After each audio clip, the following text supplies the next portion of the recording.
로마서는 오늘 하나님의 복음에 대해서 아주 구체적이며 또 논리적으로 기록하고 있습니다. 그래서 우리가 좀 이 로마서를 우리가 늘 좀 논문 스타일의 이 책이기 때문에 좀 딱딱하다고 했죠. 어렵다고 했죠. 예, 저도 좀 어렵습니다. 늘 이렇게 다시 한번 생각하게 되고, 그래서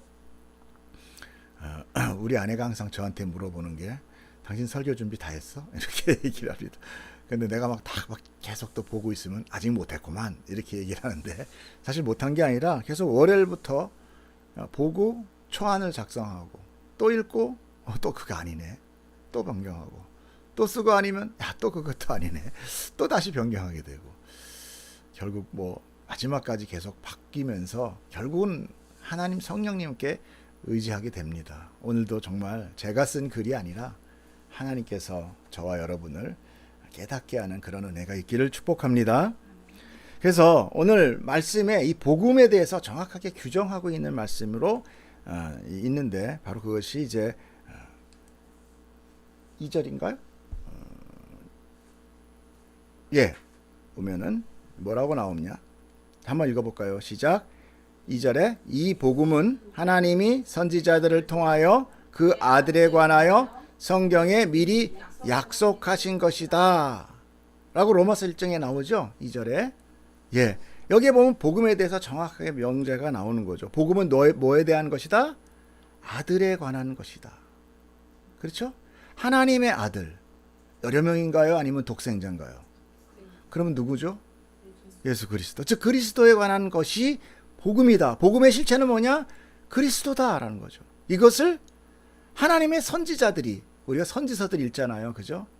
성경 말씀의 선지서들을 통하여 지속적으로 약속하고 있다라는 것입니다. 예수 그리스도에서 약속했다라는 거예요. 이게 복음이다라는 거예요. 여러분 눈치채시죠? 십자가가 우리에게 복음이 된다라는 것. 예수 그리스도가 우리에게 복음이 되는 것은 무엇입니까? 예수님이 하나님이시기 때문에 예, 그것도 있습니다. 그러나 정말 우리에게 복음이 되는 것은 뭡니까? 그분이 나를 위해서 희생하셨다는 것입니다. 아무리 옆 사람을 위해서 희생해도 나하고는 관계없는 거잖아요. 나를 위해서 희생하시고 끝이 아니라는 거죠. 다시 부활하셨다는 것입니다. 그 생명을 우리가 취하게 될 수 있다는 것이, 이것이 어찌 복음이 아닐 수 없습니까? 그래서 복음은 아들에 관한 것이라고 하죠. 그리고 그것이 성경 안에 약속되어 있다는 거예요. 약속. 그래서 언약의 책이죠. 그래서 약속과 복음은 동일하게 그리스도를 담고 있는 것입니다. 아들은 예수 그리스도를 말하죠. 그래서 구약은 오실 그리스도에 대한 약속. 내가 아브라함의 언약의 씨인 이삭을 통하여 그리스도를 오게 하겠다. 내 백성 삼으시겠다. 이것으로 시작되지 않습니까? 그리고 신약은 뭡니까? 오신 그리스도, 메시아가 오셨어요. 그리고 정말 연약하게 오셨어요. 아니 메시아면은 백마 타고 오셔야 되는 거 아닌가? 그래서 정의의 칼날을 날려야 되는 거 아닌가? 아니요, 그러기에는 우리는 다 죽어버려요. 그래서 먼저 어떻게 합니까? 자기 백성, 택한 백성부터 먼저 죄사함을 주시고, 이제 다시 오실 때는 어떻게 됩니까? 하늘에서 구름을 타고 백마 타고 오신다고 요한계시록에 분명히 나타나있어요. 근데 우리는 너무나 일찍 예수 그리스도를 백마 탄, 그래서 이단들 보면 막 하늘에서 백마 타고 내려오잖아요. 신천지 보면 하얀 옷 입고 있죠, 교주가. 그러면 지가 재림 예수다 이거죠. 재림 예수가 왜 코로나 때문에 엎드려 절을 다 하셨네요. 여러분, 이렇게 신약은 다시 오실 메시아를 약속하고 있다는 것입니다. 하나님은 천지를 창조하시고 인류를 만드신 후에 그와 관계를 맺으셨다고 했습니다. 뭘로? 생기를 그 코에 넣으니라. 근데 그것이 어떻게 했어요? 계속 완료형이 아니라 지속형이라고 그랬죠. 그 관계를 통해서 바로 생명이 사람에게 전해진 것이죠. 그래서 우리가 뭐가 됐어요? 산자. 아니, 제가 아니라 아담이 산자로, 생명으로. 그런데 왜 다른 동물에게는 없는 생기를 꼭 사람에게만 주셨을까? 그것은 하나님은 사람하고만 관계를 맺겠다라는 거예요. 그럼 나머지는 그 맺는 관계 가운데 환경을 조성해 주신 것뿐입니다. 그래서 사람을 당신의 생기로 생명을 만드신 것이고, 다시 말해 하나님의 관계를 맺기 위해서 필요한 것은 무엇이다? 생기라는 것입니다. 이것이 관계 맺는 주요한 요건이 되는 거죠. 그래야 살아있거든요. 하나님은 죽으신 하나님입니까? 살아계신 하나님입니까? 살아계신 분은 살아있는 사람하고 관계를 맺는 거예요. 아무리 내가 사랑하는 부모님이라 하더라도 돌아가시면 더 이상 관계 맺을 수 없는 거예요. 그런데 그 관계를 유지하기 위해서 하나님은 어떤 방법을 쓰셨느냐? 일방적인 강요가 아닌 서로 간에 친밀한 화합적 관계를 원하셨다라는 것입니다. 왜냐하면 하나님은 사랑이시며 화평이시기 때문에 그래요. 그래서 하나님은 그 화평의 관계를 위하여 우리에게, 그 관계를 유지하기 위해서 우리에게 무엇을 주시냐면 율법이라는 걸 주십니다. 율법. 율법은 피조물이 하나님과 관계를 맺기 위한 필요한 조건이 되는 거예요. 그래서 너희들이 내 말을 다 듣고 지키면 내가 너희의 하나님이 되고 너희는 나의 백성이 되리라 라고 얘기한 거예요. 그런데 그 첫 번째 조건이 누구에게 떨어졌느냐 하면 아담에게 떨어집니다. 뭐라고 율법이 떨어집니까? 선악과 따먹지 마라. 그러므로 선악과는 아담이 하나님과의 관계를 유지하는 조건이 되는 것입니다. 맞아요. 율법적인 조건. 그런데 아담은 하나님과의 관계를 부담스러운 관계로 여겼다라는 것입니다. 그래서 그 관계를 어떻게, 강요에 의해서 끊겼나요? 아니면 고의에 의해서 끊어졌나요? 고의, 자기 스스로 고의로 인하여 끊어버린 것입니다. 근데 그 전에 이미 아담이 하나님과의 관계를 부담스럽게 여기는 것을 누가 간파했어요? 뱀이 간파를 한 거죠. 그래서 하와에게 와서 뭐라고 합니까? 네 위에 하나님을 왜 두느냐? 네가 하나님이 되라. 정확하게 그들이 가지고 있는 그 불만, 그 원함, 그 소망을 탁 터치해 준 거예요. 뱀은 터치해 준 것밖에 없어요. 그 유혹에 그들은 쉽게 넘어가 버린 거죠. 여러분, 유혹에 넘어간다는 것은 뭡니까? 유혹에 넘어간다는 것은 평소에 그가 그 유혹을 갈망했다라는 것입니다. 그래서 가능한 거예요. 전혀 생각하지 않는데, 전혀 뜻하지 않는 거를 그렇게 덤썩 무는 사람은 쉽지 않습니다. 결국 아담은 에덴 동산의 버금왕이에요. 둘째 왕. 그렇죠? 하나님 밑에 버금왕이었지만 하나님과 같은 으뜸 왕이 되기를 갈망했다라는 것이죠. 하나님께서는 그 관계의 조건인 선악과를 그런데 먼저 주셨습니까? 아니면 생기부터 주셨습니까? 생기부터 주셨죠. 즉 원래 흙이었던 아담에게 먼저 생기를 주심으로 생명을 만드셨다라는 것은, 이건 뭐를 뜻합니까? 이것은 선악과가 아담이 생명이 되기 위한 조건은 아니라는 걸 분명히 알 수 있죠. 그러니까 관계의 조건이었다는 것입니다. 그러므로 인하여 그는 그 선악과를 따먹고 쫓겨나게 된 거예요. 아담은 선악과를 먹음으로 관계가 끊긴 자, 즉 죽은 자가 되었기에 더 이상 에덴이라는 하나님과의 관계의 공간이거든요. 그것이 에덴, 그러니까 막 거기는 막 왜 우리가 좋은 곳으로 생상을 하게끔 하나님이 만들어서 놓은 거예요. 근데 그것은 뭐냐? 바로 하나님과의 관계가 이어지는 공간이에요. 그것이 뭐 꽃이 피고 뭐 먹을 게 많고 뭐 햇볕이 날마다 아름답게 봄비가 치고 뭐 그런 것도 있겠죠. 그러나 우리가 생각하는 그런 현실적인 거라기보다는 더 하나님과의 관계를 통하여 충만히 있는 공간을 에덴이라고 우리가 명명을 하나님께서 그렇게 알려주신 거죠. 우리는 왜요? 시각적인 사람들이잖아요. 시각적. 경험적인 인간이잖아요. 그런데 이런 것들이 또 다른 예가 있어요. 하나님께서 이렇게 먼저 뭐를 하시고 먼저 이렇게 하신 거. 그 뭐가 있습니까? 동일한 거예요. 성경은 어떻다고 그랬습니까? 계속 다른 얘기가 나오는 게 아니라 한 이야기가 지속적이며 반복적이며 점층적으로 나간다고 그랬죠. 점점 누구로 점층적으로 납니까? 그리스도 예수로. 그래서 나중에 딱 그것으로 모아지는 거죠. 여러분, 이스라엘 백성에게 십계명이 주어진 것이 출애굽 전인가요? 아니면 출애굽 후인가요? 다시 한번. 그들이 홍해 건너기 전에 율법 주셨어요? 홍해 건너고 난 다음에 율법 주셨어요? 이젠 별게 다 헷갈려요. 자, 출애굽한 후에 주셨죠. 출애굽한 후에 광야를 가시면서 그 시내산에서 모세를 통하여 십계명인 율법을 주신 거예요. 그러면 이것도 역시 하나님께서 이 애굽을 탈출하는, 애굽에서 건져내는 조건으로 율법을 주지 않으셨다라는 것은 우리는 알 수 있는 거죠.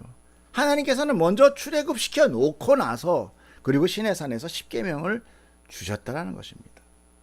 그런데 문제는 이스라엘이 그 십계명을 지킬 수 있는 자예요? 지킬 수 없는 자예요? 지킬 수 없는 자라는 게 문제인 거예요. 그럼에도 그들은 어땠습니까? 이거 나한테 떨어졌네.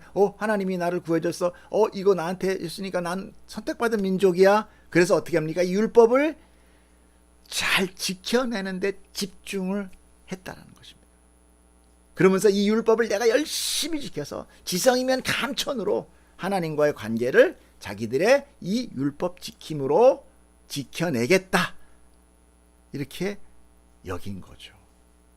그것을 우리가 뭐라고 얘기해요? 지난주에 뭐라 했죠? 그걸 사람의 의라고 얘기하는 거예요.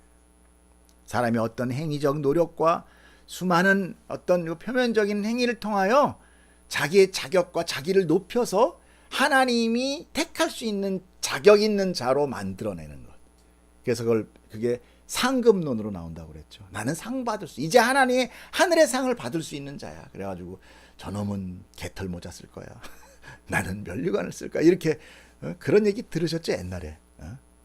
뭐 천국에 가면 조그만 초가집이 있는데 저 집은 누구 집이요? 그건 네 집이다. 그럼 저 훌륭한 집은 누구냐? 저 집은 뭐 성도, 뭐 희생한 성도의 집이다. 그럼 거기가 지옥 되는 거예요. 그렇잖아요. 여기서도 집 100채 갖고 있는 자, 집 없는 자의 차별이 있는데 천국도 부동산이 보게. 그런 인간의 논리, 이것이 사람의 의라는 것입니다. 그러나 사람의 의로는 하나님과의 관계를 회복할 수 없는 것은 여러분도 아십니다. 그들은 이미 어떤 자라고 했어요? 어떤 상태? 죽어있는 상태. 그래서 어땠어요? 너희들은 열린 무덤과 같다. 근데 사실 그걸 우리가 알아요. 여러분, 하나님이 성경 가운데 열린 무덤이다, 회칠한 무덤이다, 독사의 자식이라. 근데 성경책 확 찍고 나가는 사람 못 봤어요. 그건 뭐예요? 자기도 안다라는 거죠. 너무나 당연한 거를 얘기할 때는 화가 안 나. 도둑놈이 도둑질하러 가다 도둑이야! 그런데 가만있어 봐. 너 지금 나한테 뭐라 그랬어? 이러면서 와가지고 따지면서 멱살 잡는 사람 없어요. 무조건 도망가죠. 왜? 지가 도둑인 걸 아니까. 지가 도둑질 했으니까. 우리는 다 죽은 자야. 그래서 이 열린 무덤, 독사의 자식 해도 맞네. 수긍을 겉으로는 안 할지언정 알고 있다는 거지. 왜? 자기가 자기를 압니다. 자기 안에는 악독만 있고 자기 안에 시기와 질투와 분노와 원망이 가득하고 걱정과 염려와 두려움이 가득하다는 것을 우리는 알아요. 인간의 삶은 바로 그겁니다.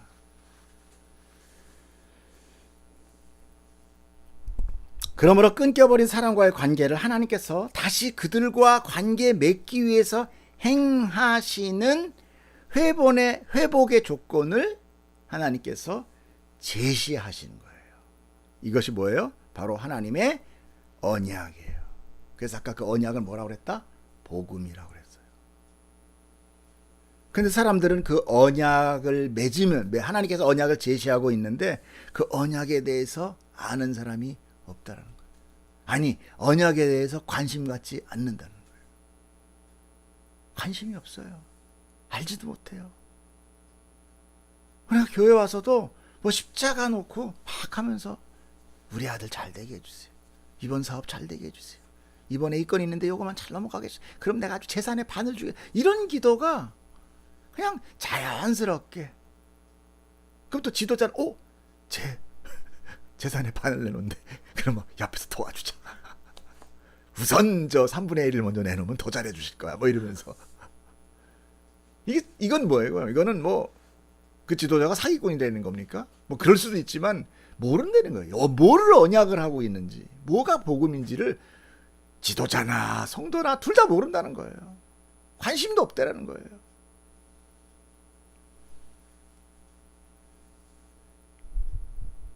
그래서 이 죄의 이 불가능한 인간들을 같이 언약을 동시에 맺으려면 이게 돼요?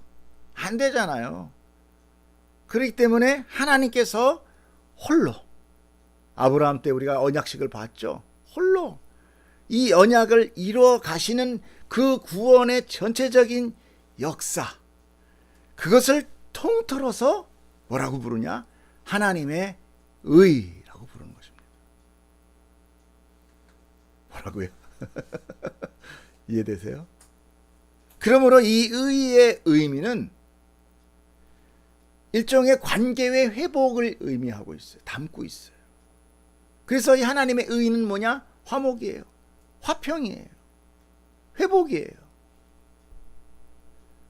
앞서 복음은 그의 아들 그리스도라고 했죠. 그러므로 예수님이 탄생하실 때 천사들이 어떻게 찬송했는지를 보면 하나님의 의가 뭔지 아시겠죠? 뭐라고 합니까? 지극히 높은 곳에서는 하나님께 영광이요, 이 땅에서는 하나님이 기뻐하시는 날 중에 평화로다. 예수 그리스도가 복음의 실체가 오니까 뭐가 이루어집니까? 땅에 평화, 화평이 이루어지고 하나님께 영광이 되더라. 그것을 하나님이 홀로 이루어 가시는 거예요. 그걸 천사들이 찬송하고 있는 것입니다. 이렇게 복음은 하나님께서 홀로 행하시고 완성하시는 하나님의 능력이며 하나님의 열심입니다. 누가 그래요? 성경에서 그럽니다. 보십시다. 로마서 1장 16절, 내가 복음을 부끄러워하지 아니하노니 이 복음은 모든 믿는 자들에게 구원을 주시는 하나님의 능력이 됨이라. 또 한 군데 있습니다. 잘 찾았죠?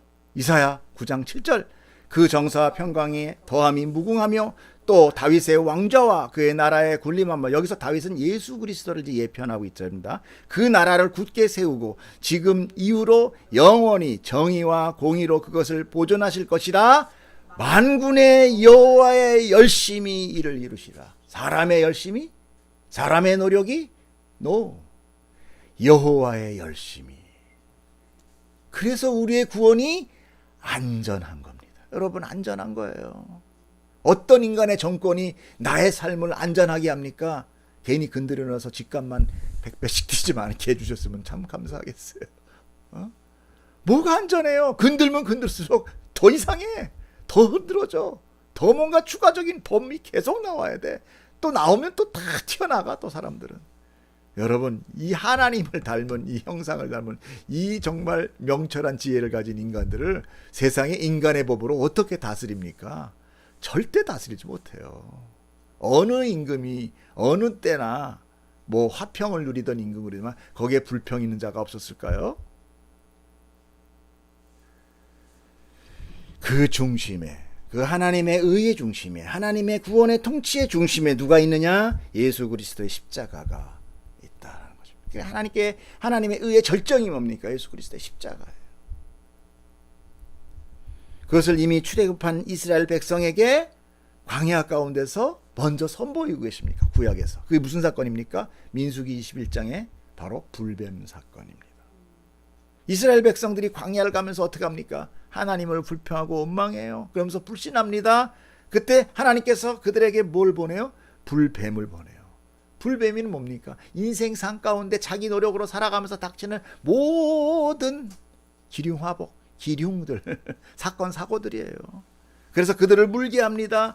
불뱀에 물린 자들이 많이 죽으니 그 죄로 인하여 죽게 되니 백성들이 하나님께 기도하면서 이 뱀들 좀 떠나가게 해달라고 누구에게 간구해요? 모세에게 간구합니다. 그때 하나님께서 모세에게 얘기합니다. 놋뱀을 만들어서 장대 위에 높이 달려서 물린 자들이 죽어가는 자들이 물려서 죽어가는 그 자들이 그 장대 위에 놋뱀을 바라보게 해라. 그러면 그들이 살아날 것이다. 살게 될 것이다. 그래서 그 장대는 높은 곳에 매달아서 저 멀리서도 잘 볼 수 있게 하신 것입니다. 그래서 모세의 말에, 부쩍 하나님의 말씀이죠. 순종하고 그 놋뱀을 바라본 자는, 쳐다본 자는 살아났고, 야, 그런 말도 안 되는 걸 뭔 소리라는 거냐 지금. 내가 지금 불뱀에 맞춰 지금 독이 퍼져갖고 오늘 툭툭 내가 죽을 건데 그까지 놋뱀이 뭔 소리야 지금. 장난해? 야, 너나 많이 봐. 그러고 안 본 자들. 더군다나 뱀은 율법적으로 뭐냐면 부정한 직문이에요. 배로 기어다니고, 부정한. 그러니까 아까 뭐라고 그랬습니까? 유대인들, 이스라엘들은 율법을 열심히 지켜서 자기가 자격을 얻겠다고 그랬잖아요. 그 괜히 말이야. 이 자격에 금가는 일을 안 하겠다. 그래서 이 부정한 뱀을 안 쳐다보고 순종하지 않은 자 죽은 거예요. 그럼 결국은 뭘 얘기합니까? 율법이 아니라 믿음은, 구원은 뭘로 인하여? 말씀의 순종으로 인하여 이루어진다는 것입니다. 그냥 그들은 장대에 달린 못뱀만 그냥 바라보는 거예요. 그냥 그 순종이 특세 500일 아니라니까요. 금식 40일 아니에요. 어떻게? 바라보면 끝나는 거예요. 보면. 근데 사람들은 뭐예요? 너무 쉬운 거는 아니야, 이럴 리가 없어. 이렇게 쉽게 갈 리가 없어. 아니야. 이거 뭐예요? 항상 자기의 열심과 노력이 고통스러웠다라는 것이죠. 그 고통을 감수해나만. 인간의 스승은 제자를 어떻게 기릅니까? 물 길어 3년, 바당 쓸게 3년이에요. 근데 하나님 뭐예요? 제자 먼저 맨들고 그 일을 시켜요. 그 일을 시키는지 안 시키는지 모르지만. 그것이 바로 우리의 죄를 대신 지어 스스로 부정한 자가 스스로 뱀이 되신 거잖아요. 죄를 잊고 십자가에 달려 죽으실 예수 그리스도를 예표하고 있는 그런 구원의 그림을 예표하고 있는 거예요. 그러므로 오늘 말씀 21절에 이제는 율법 외에 다른 의가 나타났다라고 시작하는 이것은 그 구원의 중심에 계신 예수 그리스도의 희생으로 말미암는 구원의 새로운 길, 이제 율법이 아닌 새로운 길, 그것이 열렸다라는 것이죠. 그것은 하나님의 의로 인한 그분의 은혜라는 것입니다. 은혜는 값없이 주는 거예요. 이제 사람들은 율법을 지켜서가 아니라 하나님의 은혜를 간구하며 그분이 주는 믿음으로 순종하여야 하는 것입니다. 그러면 이제 율법은 어떻게 돼? 필요 없네. 율법은 필요 없는 거잖아. 라는 것 때문에 31절에 뭐라고 나옵니까? 그런즉 우리가 믿음으로 말미암아 율법을 여기서 드디어 로마서에서 잘 나타나고 있는 그럴 수 없느니라 라는 말씀이 나오고 있어요. 그렇지 않다라는 거죠. 왜 필요 없는 율법을 굳게 세워야 되는가? 이제까지 율법은 구원의 조건이 아니라 하나님의 은혜만을 의지하라 하지 않았느냐? 이때까지 설명해놓고 갑자기 또 왜 율법 들먹거려. 그러나 은혜가 내게 정말 필요하다는 것, 그렇지 내 행위가 아니지, 그렇지 내 노력이 아니지, 하나님의 그 은혜가 아니면 안 되지라는 것을 뭘 통해서 알게 돼? 율법을 통해서 알게 되더라는 거예요. 이게 참 하나님은 필요 없는 것을 이렇게 주지 않으십니다. 로마서 3장 20절에 이렇게 나와 있어요.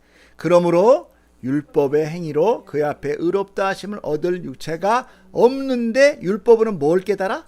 죄가 깨달아지더라 이는 겁니다. 율법을 딱 갖다 들이대니까 그렇게 선하던 사람 가운데 죄가 딱 드러나더라. 이런 얘기예요. 그래서 사람들이 뭘 어떻게 알게 되느냐? 보십시오. 로마서 5장 13절. 뭐예요? 죄가 율법 있기 전에도 세상에 있었. 원래부터 아담 이후에 모든 죄가 있었죠. 그런데 율법이 없을 때에는 죄를 죄로 여기지 아니하였다라는 것입니다. 그래서 로마서 다시 7장 7절. 그런즉 우리가 무슨 말하리요? 율법이 죄냐? 그럴 수 없느니라. 율법으로 말미하지 않고는 내가 죄를 알지 못하였으니 곧 율법이 탐내지 말라 하지 아니하였다면 내가 탐심을 죄라고 생각하지 않았을 거다라는 것입니다. 근데 내 안에서는 계속 뭐가 올라와요? 탐심이 올라와요.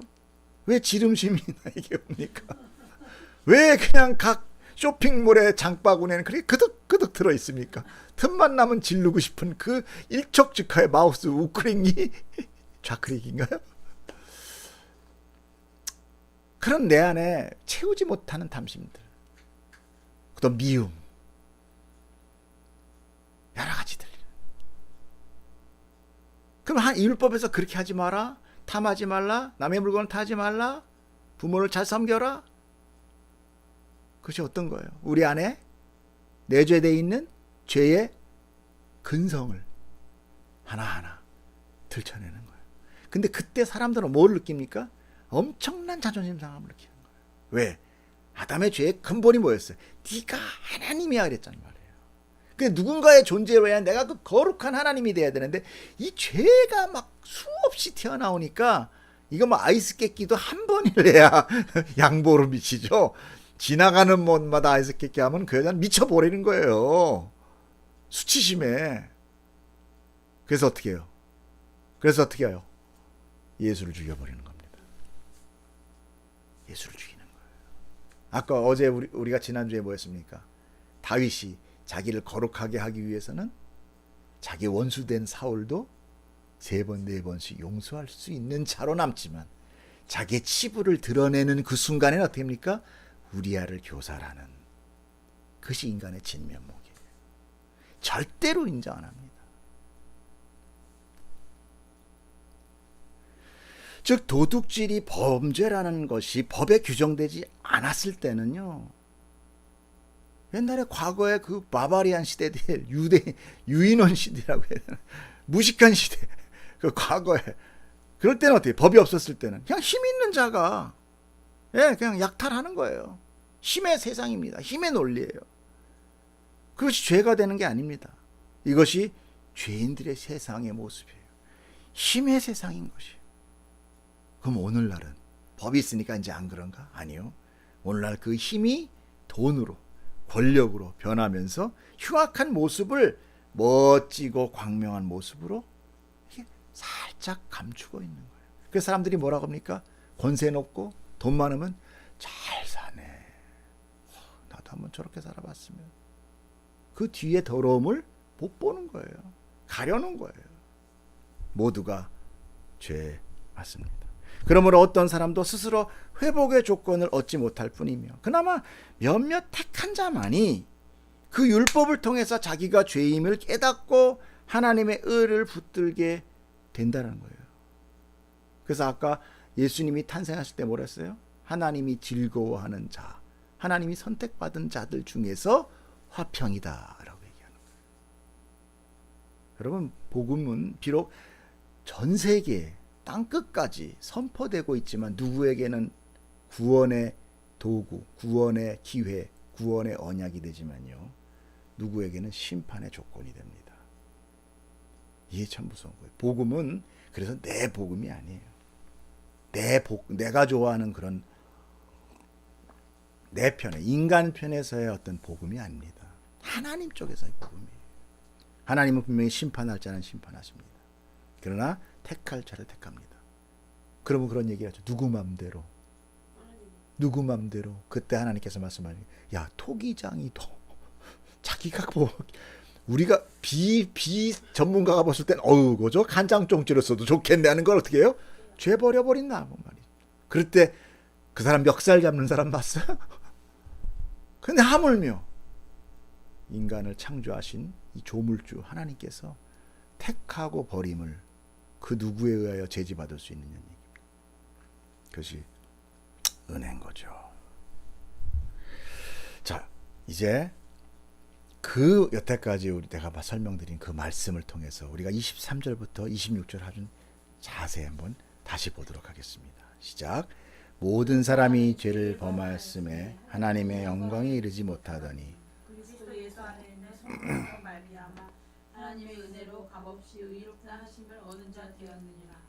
이 예수를 하나님이 그의 피로 믿음으로 말미암는 화목제물로 세우셨으니 이는 하나님께서 길이 참으시는 중에 전에 지은 죄를 간과하심으로 자기의 의로우심을 나타내려 하심이니 곧 이때에 자기의 의로우심을 자기도 의로우시며 또한 예수 믿는 자를 의롭다 하려 하심이라. 한 번 더 하나 더 그런즉 자랑할 됐습니다. 그 26절까지. 예. 자, 여기에서 여러분들이 이제 이 본문의 말씀이 이해가 되죠? 무슨 말인지 이해가 아직 안 되십니까? 곧 우리가 예수 그리스도를 믿어 의롭게 된다는 것은 우리의 의로 예수의 생명을 얻는다는 것이 아니라 예수의 의를 덧입게 된다라는 것입니다. 그렇기 때문에 그 밑에 바로 이어서 바로 이렇게 나오죠. 27절 시작. 그런즉 자랑할 때가 어디냐? 있을 수가 없느니라.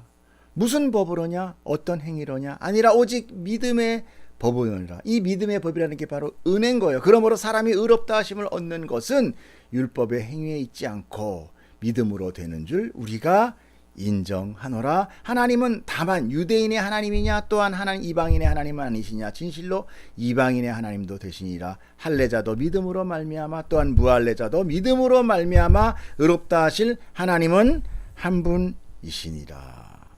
이 얘기 바로 왜 여기까지 얘기를 합니까? 우리가 앞서서 2장에서 봤을 때 유대인들이 뭐라고 했습니까? 이방인들을 자기가 율법을 가진 자 선민사상으로 판단한다고 그랬죠.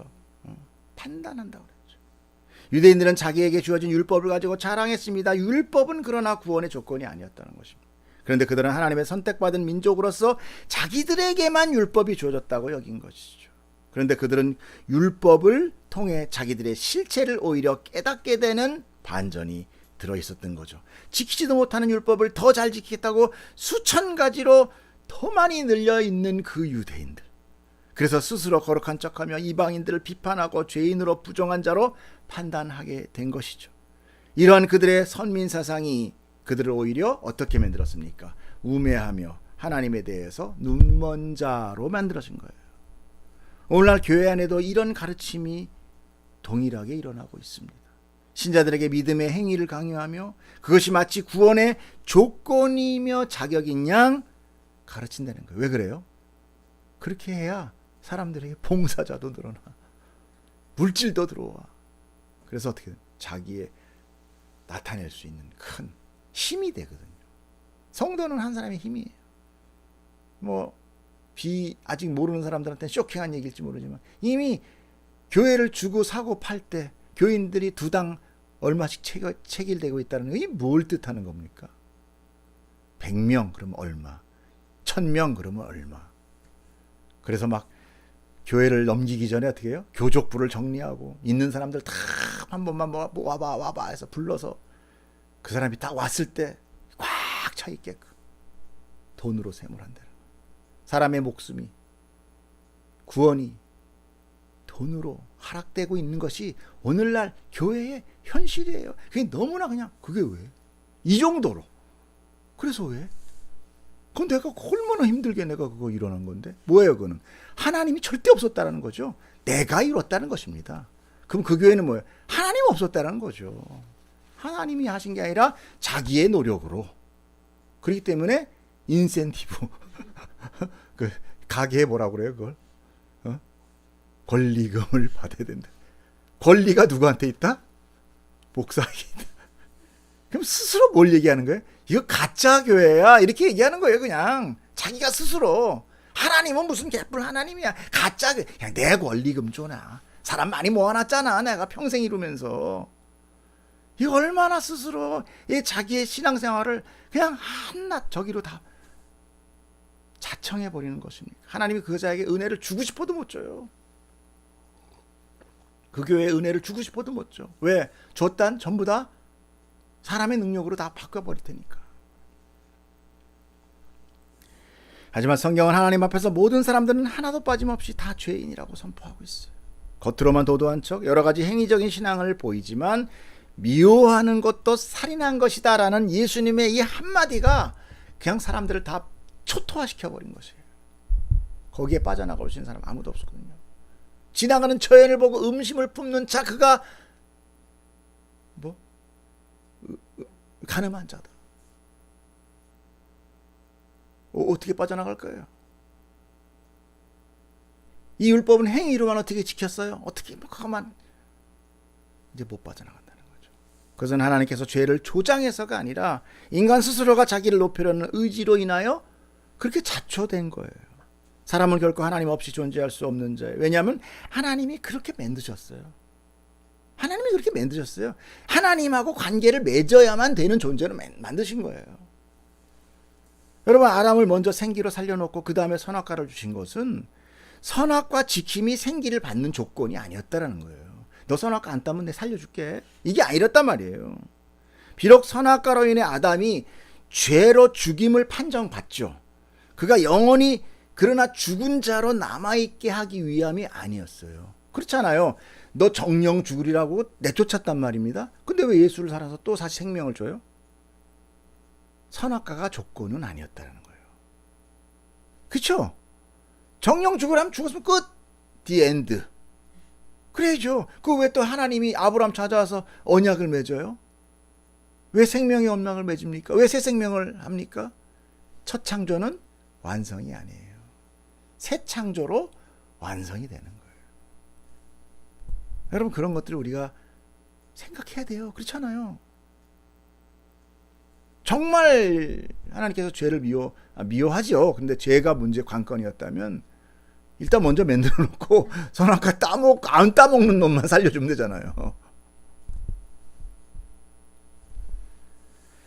선악과는 그가 얼마나 하나님께 순종하지 못하는 자, 내 스스로 하나님 앞에 순종하지 못하는 자구나라는 것을 알게 하기 위함이었어요. 그리고 결국 선악과 앞에서 하나님을 인정하는 자로 만드셔가는 과정. 이것이 하나님의 의예요. 이것이 하나님의 역사예요. 이게 하나님의 구원의 역사예요. 이걸 비유로 만드는 게 뭡니까? 탕자의 비유잖아요. 생명은 누구 거예요? 하나님 거예요. 근데 아들이 아버지에게 재산 달라고 해요. 그 재산이 누구 거예요? 아버지 거예요. 근데 지가 달래. 아버지가 죽지도 않았는데 유산 달래. 근데 하나님이 그 아버지가 줘요. 그리고 그가 떠나갑니다. 아버지 앞에 떠나가요. 떠나가는 순간 어떻게 됩니까? 그에게 허랑방탕과 결핍으로 다가옵니다. 그 결핍이 극한에 달아갔을 때 어떻게 됩니까? 아버지 집을 생각하는 거예요. 그가 아버지랑 영원히 같이 살았더라. 그럼 계속 아들은 도망갈 일만 생각하다가 평생 살았어요. 저 고집쟁이 할아버지 왜 나한테 안 줘? 이러면서. 근데 그가 떠나갔기 때문에 다시 아버지 집을 생각한 거예요. 차라리 내가 아버지 집에 가서 종으로 살자. 그게 행복한 거구나. 아버지와 안에 있는 게 행복하구나를 깨닫는 이야기. 그 이야기가 바로 구원의 이야기예요. 근데 그렇잖아요. 그 아버지가 그 아들 내쫓은 건 아니지만 도망갔는데 그때부터 아버지가 동구박에 서 있습니다. 그건 뭘 의미합니까? 돌아올 거라는 것을 그 아버지가 안다라는 것입니다. 하나님은 죄를 먹고 쫓겨난 그 아담이 결국은 그 하나님의 오래 참으심의 사랑으로 인하여 다시 하나님의 의로, 하나님의 은혜로 하나님의 집을 그리워하는, 하나님을 찬송하는 자로 만드시겠다는 거예요.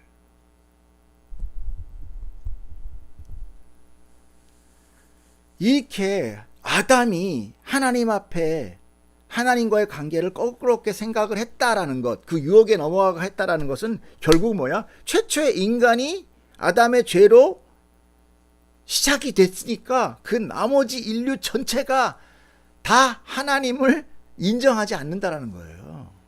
그렇죠? 뭐 죄만 이렇게 죄가 다 인정됐다면서요.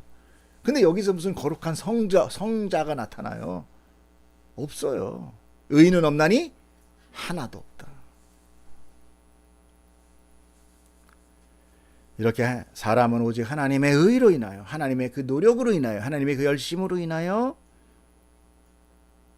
하나님의 구원의 역사에 구원을 받게 되는 은혜를 받게 되는 존재일 뿐인 것입니다.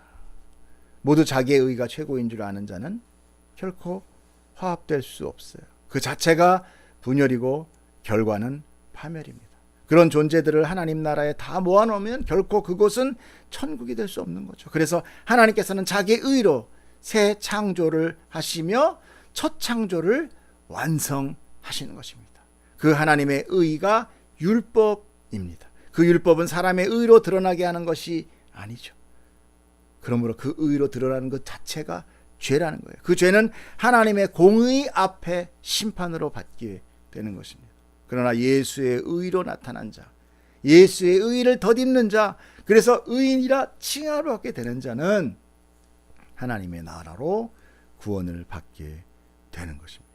그래서 성도는 예수 안으로, 오직 예수 안으로 연합되어 자기는 죽고 예수로 살게 되는 자, 예수로 완성되는 자, 예수의 의로 완성되는 자가 되는 것입니다. 이 구원의 역사를 누가 하세요? 하나님이 홀로 행하실 것입니다. 오늘 이 이야기가, 오늘 이 의미가 저와 여러분에게 깨닫게 되고 그리하여 하나님의 은혜를 구하는 자 되기를 축복합니다.